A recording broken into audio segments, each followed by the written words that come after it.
Un saludo enorme a todos los rincones del planeta. En este video vamos a continuar con la lectura del libro Evolución de Richard Dawkins. Prosigamos. De nuevo, los perros. Tras alcanzar finalmente el tema de la selección natural, podemos volver al ejemplo de los perros para obtener otras lecciones importantes. Dije que son lobos domesticados, pero tengo que aclararlo a la luz de una fascinante teoría sobre la evolución del perro, que ha sido articulada de forma muy clara por Raymond Coppinger. La idea es que la evolución del perro no fue solo una cuestión de selección artificial. Al menos tan importante fue la adaptación de los lobos a las costumbres del hombre por selección natural. Gran parte de la domesticación inicial del perro fue autodomesticación, mediada por la selección natural, no artificial. Mucho antes de que pusiéramos nuestras manos en los cinceles de la caja de herramientas de la selección artificial, la selección natural ya había esculpido los lobos para crear perros callejeros, autodomesticados, sin la intervención humana. Más tarde los humanos adoptaron a estos perros callejeros y los transformaron, por separado y exhaustivamente, en el arco iris de razas que hoy honran, sí, honran es la palabra, crafts y otros espectáculos parecidos destinados a enlazar los logros y la belleza, sí, belleza es la palabra, caninos. Coppinger señala que cuando los animales domésticos se liberan y viven en libertad durante muchas generaciones, normalmente vuelven a algo parecido a su antepasado salvaje. Cabría esperar, por tanto, que los perros asilvestrados se convirtieran en algo semejante a lobos. Pero eso no ocurre. Los perros asilvestrados parecen convertirse en los habituales perros callejeros, perros sin dueño, que deambulan alrededor de los asentamientos humanos por todo el tercer mundo. Este hecho refuerza la creencia de Coppinger de que los perros sobre los que los humanos empezaron a trabajar ya no eran lobos. Ya se habían transformado por sí mismos en perros, perros callejeros, perros sin dueño, quizá dingos. Los lobos auténticos son cazadores en grupo. Los perros callejeros son carroñeros que frecuentan vertederos y cubos de basura. Los lobos también buscan carroña, pero por su temperamento no están preparados para buscar basura humana debido a su gran distancia de huida. Mientras un animal se alimenta, podemos medir su distancia de huida observando cuánto nos deja acercarnos antes de huir. Para una especie dada en una situación dada, habrá una distancia de huida óptima en algún punto entre demasiado arriesgado o temerario en el extremo cercano y demasiado huidizo o reacio al riesgo en el extremo lejano. Los individuos que huyen demasiado tarde cuando el peligro amenaza tienen mayor riesgo de morir por causa de ese mismo peligro. Aunque es menos obvio, también existe la opción de huir demasiado pronto. Los individuos que son muy huidizos nunca terminan una comida, porque escapan a la primera señal de peligro en el horizonte. Para nosotros es fácil infravalorar los peligros de ser demasiado reacios al riesgo. Nos sorprende ver cebras y antílopes que pastan tranquilamente a plena vista de los leones, mientras apenas mantienen una breve mirada sobre ellos. Nos sorprende porque nuestra propia aversión al riesgo, o la de nuestro guía del safari, nos obliga a permanecer dentro de la Land Rover aun cuando no haya razón para pensar que hay un león en kilómetros a la redonda. Esto ocurre porque no tenemos nada que utilizar contra nuestro miedo. Vamos a conseguir nuestra comida completa al volver al albergue del safari. Nuestros antepasados salvajes habrían sentido mucha más simpatía por la capacidad de asumir riesgos de las cebras. Como las cebras, ellos tenían que mantener un equilibrio entre el riesgo de ser comidos y el riesgo de no comer. Seguro que el león puede atacar, pero dependiendo del tamaño de tu grupo, las posibilidades indican que lo normal es que cojan a otro miembro de tu manada antes que a ti. Y morirás de todas formas de hambre o de sed si no te aventuras nunca en los terrenos donde hay alimento o bajas al pozo de agua. Es la misma lección del compromiso que ya hemos visto antes 2 veces. La letra pequeña de esta discusión es que el lobo salvaje, como cualquier otro animal, tendrá una distancia de huida óptima, bien equilibrada y potencialmente flexible, que lo sitúe entre demasiado valiente y demasiado huidizo. La selección natural trabajará con la distancia de huida desplazándola en un sentido o en el otro si las condiciones cambian a lo largo del tiempo evolutivo. Y si de repente aparece una nueva y abundante fuente de comida en forma de cubos de basura en las aldeas, el punto óptimo se va a desplazar hacia el extremo corto de la distancia de huida, en la dirección de resistirse a la huida mientras se disfruta de este nuevo botín. Podemos imaginar lobos salvajes hurgando en un cubo de basura a las afueras de una aldea. La mayoría de ellos, temerosos de que los hombres les arrojen piedras y lanzas, tienen una distancia de huida muy alta. Corren buscando la seguridad del bosque tan pronto como un humano aparece a lo lejos. Pero unos pocos individuos, por azar genético, resultan tener una distancia de huida ligeramente más corta que la media. Su disposición a asumir mayores riesgos, son valientes, digamos, pero no temerarios, les proporciona más comida que a sus rivales más reacios al riesgo. Según pasan las generaciones, la selección natural favorece una distancia de huida más corta hasta justo antes de alcanzar el punto en el que los lobos se encuentran realmente en peligro por las piedras que lanzan los humanos. La distancia óptima de huida se ha desplazado debido a la nueva fuente de comida disponible. Algo parecido a este acortamiento evolutivo de la distancia de huida fue, según Coppinger, el primer paso en la domesticación del perro, y se logró por selección natural, no por selección artificial. La disminución de la distancia de huida es una medida conductual de lo que podría llamarse un aumento de la docilidad. En este estadio del proceso, los humanos no estaban seleccionando deliberadamente a los individuos más dóciles para su reproducción. En este estadio, las únicas interacciones entre los humanos y estos perros incipientes eran hostiles. Si los perros se estaban domesticando, era una autodomesticación, no una domesticación deliberada efectuada por personas. La domesticación deliberada vendría más tarde. Podemos hacernos una idea de cómo la docilidad, o cualquier otra cosa, puede ser esculpida, natural o artificialmente, a través de un fascinante experimento de la época actual sobre la domesticación de los zorros plateados rusos para su utilización en el comercio de pieles.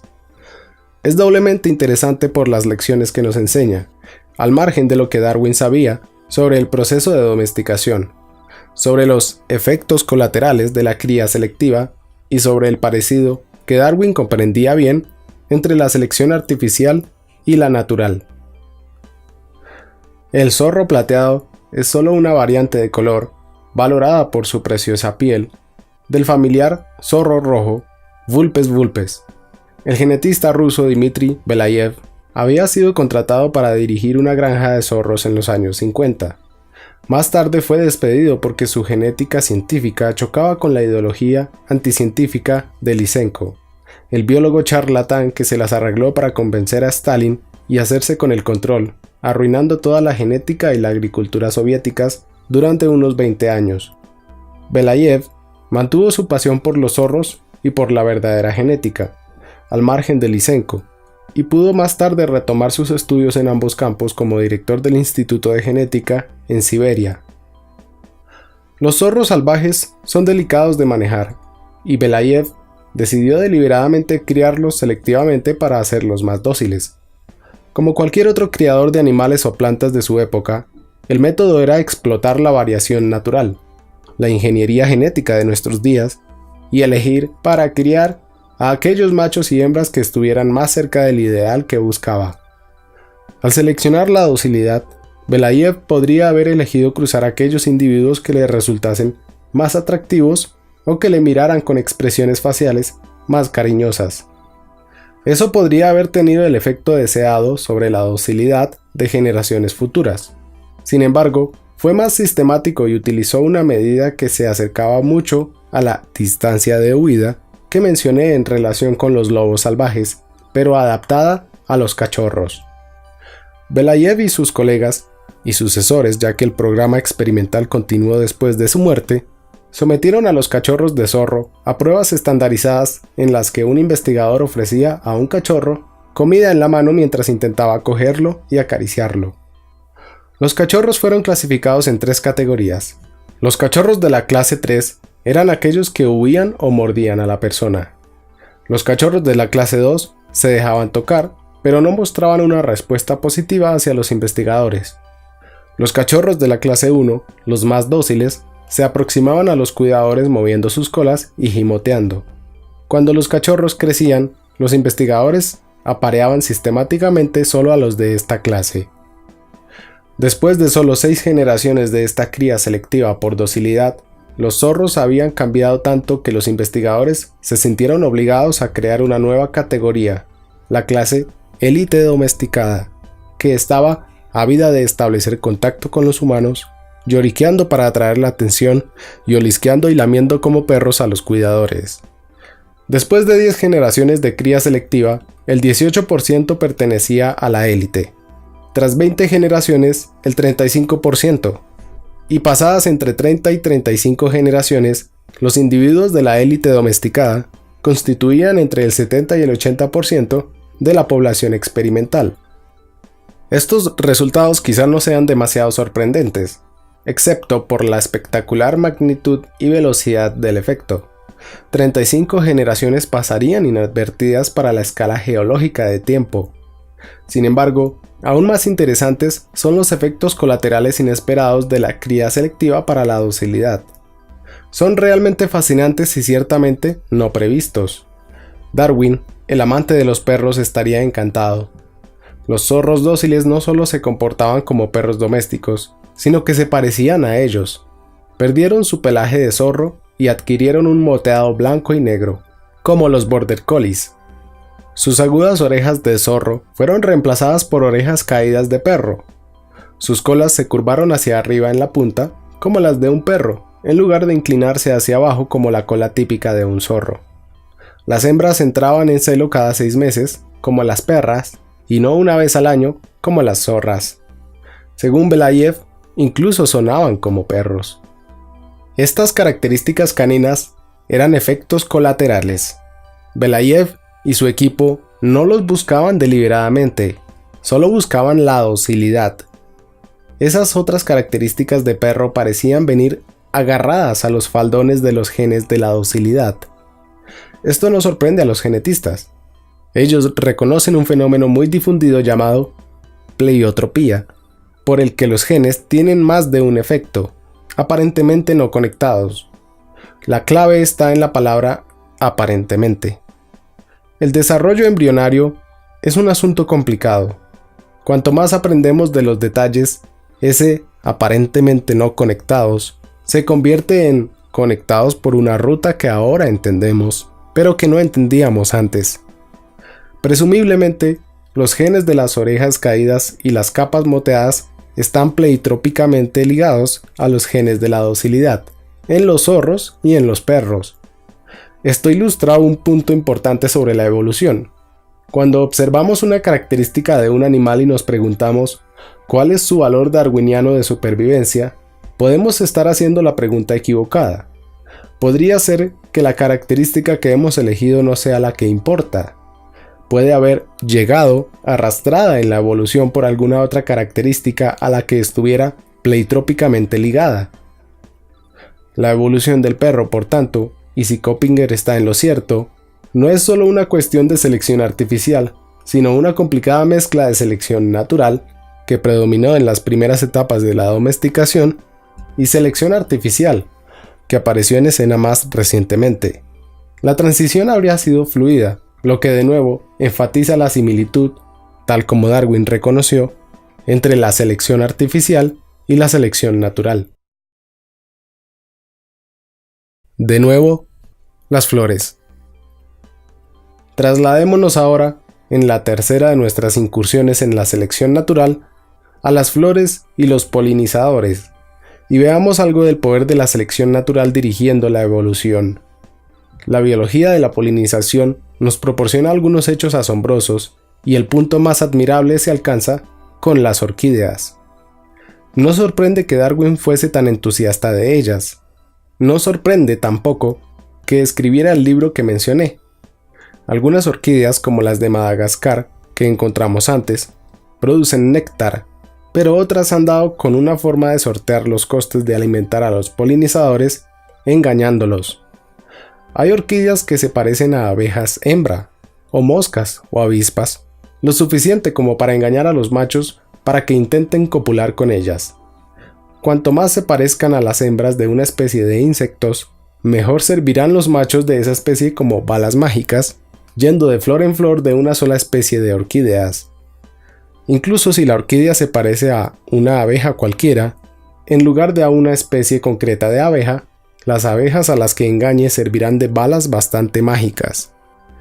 Si miramos de cerca una orquídea abeja o una orquídea mosca, véase página en color 5, podríamos decir que no es un insecto de verdad, pero nos lo creeríamos si solo echásemos un vistazo de refilón, e incluso, mirándolas de frente, diríamos que esa orquídea se parece más a una orquídea abejorro que a una orquídea abeja. Los insectos tienen ojos compuestos que no son tan agudos como nuestros ojos de tipo cámara, y las formas y colores de las orquídeas que imitan a los insectos, con la ayuda de seductores aromas que recuerdan a los de las hembras, son más que capaces de engañar a los machos. Por cierto, es bastante probable que la imitación sea realzada cuando se ve en la banda del ultravioleta, para la cual nosotros somos ciegos. La llamada orquídea araña, Brasia, página en color 5K, logra la polinización mediante un tipo diferente de engaño. Las hembras de varias especies de la avispa solitaria porque no vive socialmente en grandes nidos como las conocidas plagas de otoño, llamadas chaquetas amarillas por los americanos, capturan arañas, les clavan el aguijón para paralizarlas y ponen sus huevos dentro, proporcionando a sus larvas un suministro vivo de comida. Las orquídeas araña se parecen a las arañas lo suficiente como para engañar a las avispas hembra y que intenten clavarles el aguijón. En el proceso recogen polinia, masas de granos de polen producidos por las orquídeas. Cuando se trasladan para picar a otra orquídea araña, la polinia se transfiere. Por cierto, no puedo resistirme a añadir el caso exactamente opuesto de la araña Epicadus heterogaster, que se asemeja a una orquídea. Los insectos vienen a la flor en busca de néctar y son devorados de inmediato por ella. Algunas de las más sorprendentes orquídeas que practican este truco de seducción se encuentran en Australia Occidental. Varias especies del género Dracea son conocidas como orquídeas martillo. Cada especie tiene una relación singular con una especie en particular de avispa del tipo llamado Thinit. Parte de la flor tiene un cierto parecido con un insecto, y consigue así engañar a la avispa macho para que intente aparearse con ella. Hasta ahora, en mi descripción, la Dracea no es tan diferente a otras orquídeas que imitan insectos, pero la Dracea guarda un sorprendente truco bajo la manga. La avispa falsa está posada en el extremo de un brazo articulado con un codo flexible. Se puede ver claramente la articulación en la fotografía, página en color 5G. El movimiento de aleteo de la avispa al agarrar a la falsa hembra hace que el codo se doble y la avispa es desplazada de arriba a abajo como si el brazo fuera un martillo contra el otro lado de la flor, llamémosle el yunque, donde tiene sus órganos sexuales. La polinia se desprende y se adhiere a la avispa, que en cierto momento se libera y huye volando, más triste, pero aparentemente no más sabia. Vuelve a repetir su actuación en otra orquídea martillo, en donde ella y la polinia, que lleva encima, se restriegan contra el yunque, de tal forma que su carga encuentra el refugio al que iba destinada en los órganos femeninos de la flor. Mostré la secuencia de esta sorprendente actuación en una de mis conferencias de Navidad para niños de la Royal Institution y puede verse en la grabación de la conferencia llamada El Jardín Ultravioleta. En la misma conferencia hablé sobre las orquídeas coriantes de América del Sur, que consiguen polinizarse de una forma igual de sorprendente, pero muy diferente. Tienen también polinizadores especializados, no avispas, sino pequeñas abejas del grupo llamado Euglosine. Estas orquídeas no proporcionan néctar ni engañan a las abejas para que se apareen con ellas. En lugar de eso aportan una ayuda inestimable para las abejas macho, sin la cual no podrían atraer a las hembras reales. Estas pequeñas abejas, que viven solo en Sudamérica, tienen un hábito extraño. Recolectan de forma muy elaborada sustancias fragantes, o al menos olorosas, que almacenan en unos contenedores especiales sujetos a sus agrandadas patas posteriores. En varias especies, estas sustancias olorosas pueden proceder de flores, de madera muerta o incluso de heces. Parece que la usan para reunir perfumes con los que atraer o cortejar a las hembras. Muchos insectos utilizan aromas particulares para atraer al sexo opuesto, y la mayoría de ellos fabrican los perfumes en glándulas especiales. Las hembras de las polillas de la seda, por ejemplo, atraen machos desde una distancia sorprendente, liberando un aroma único, que fabrican y que los machos detectan en cantidades minúsculas a, literalmente, kilómetros de distancia, con sus antenas. En el caso de las abejas Euglosine, son los machos los que usan el aroma, y a diferencia de las polillas hembra, no sintetizan su propio perfume, sino que lo elaboran con ingredientes olorosos que recogen y mezclan cuidadosamente al modo de los maestros perfumeros. Cada especie mezcla un cóctel característico a base de sustancias suministradas solo por flores de especies concretas del género de orquídeas coriantes. El nombre común de las abejas Euglosine es abejas de las orquídeas. ¡Qué imagen tan intrincada de la dependencia mutua! Las orquídeas necesitan a las abejas Euglosine por la habitual razón de la bala mágica, y las abejas necesitan a las orquídeas por la menos obvia razón de que no pueden atraer a las hembras sin sustancias, que resulta imposible, o al menos demasiado difícil, encontrar excepto a través de los buenos servicios de estas orquídeas. Pero la forma en que se consigue la polinización es aún más extraña y superficialmente hace que la abeja parezca más una víctima que un socio con el que se coopera. Una abeja Euglosine macho es atraída hacia las orquídeas por el olor de las sustancias que necesita para fabricar sus perfumes sexuales. Se posa sobre el aro de la cazoleta y comienza a restregar el ceroso perfume contra los contenedores especiales de aroma de sus patas. Pero el aro de la cazoleta es resbaladizo para las patas, y aquí tenemos la explicación. La abeja cae dentro de la cazoleta, que está llena de un líquido en el que nada, y no puede subir de nuevo por sus deslizantes paredes. Solo hay una ruta de escape, y es a través de un agujero especial del tamaño de una abeja, emplazado en un lateral de la cazoleta. No es visible en las fotografías en color de la página 4. Es guiada mediante escalones de piedra hasta el agujero y comienza a arrastrarse a través de él. El paso es muy ajustado y se hace aún más estrecho cuando las mandíbulas, estas sí se pueden ver en la fotografía, recuerdan al mandril de un torno o de un taladro eléctrico, se contraen y la atrapan. Mientras la sujetan en su trampa, le pegan 2 polinias a su espalda. El pegamento tarda un poco en secar, después de lo cual las mandíbulas se separan dejándola libre para que se vaya volando con las polinias en su espalda. Todavía en busca de los preciosos ingredientes de su perfumería, la abeja aterriza dentro de otra orquídea con cazoleta y el proceso se repite de nuevo. Esta vez, sin embargo, cuando la abeja se arrastra a través del agujero en la cazoleta, la polinia se desprende y fertiliza el estigma de la segunda orquídea. La íntima relación entre las flores y sus polinizadores es un ejemplo maravilloso de lo que se llama coevolución, evolución entre varios. La coevolución a menudo se da entre organismos que tienen algo que ganar del otro, asociaciones en las que cada lado contribuye con algo al otro y ambos se benefician de la cooperación. Otro precioso ejemplo es el conjunto de relaciones que se han desarrollado en los arrecifes de coral, independientemente en muchas partes del mundo, entre peces más limpios y peces más grandes. Los limpiadores pertenecen a diferentes especies y algunos no son ni siquiera peces, sino camarones, un claro caso de evolución convergente. La limpieza es una forma de vida bien establecida entre los peces del arrecife de coral, como cazar o pastar o comer hormigas entre los mamíferos. Los limpiadores se ganan la vida quitando parásitos del cuerpo de sus clientes de mayor tamaño. El beneficio de los clientes se ha demostrado al eliminar los limpiadores de un área experimental de un arrecife. Se observa que la salud de muchas de las especies de peces se deteriora. He comentado el hábito de la limpieza en otros lugares, por lo que no me extenderé más aquí. La coevolución también se da entre especies que no se benefician de la presencia de los otros, como los depredadores y las presas, o los parásitos y los anfitriones. Estos tipos de coevolución son denominados a veces carreras armamentistas, y hablaré sobre ellos en el capítulo 12. La naturaleza como agente seleccionador. Déjenme llevar este capítulo y el anterior hasta una conclusión. La selección, en forma de selección artificial por parte de los creadores humanos, puede convertir a un perro callejero en un pequinés, o una col silvestre en una coliflor, en unos pocos siglos.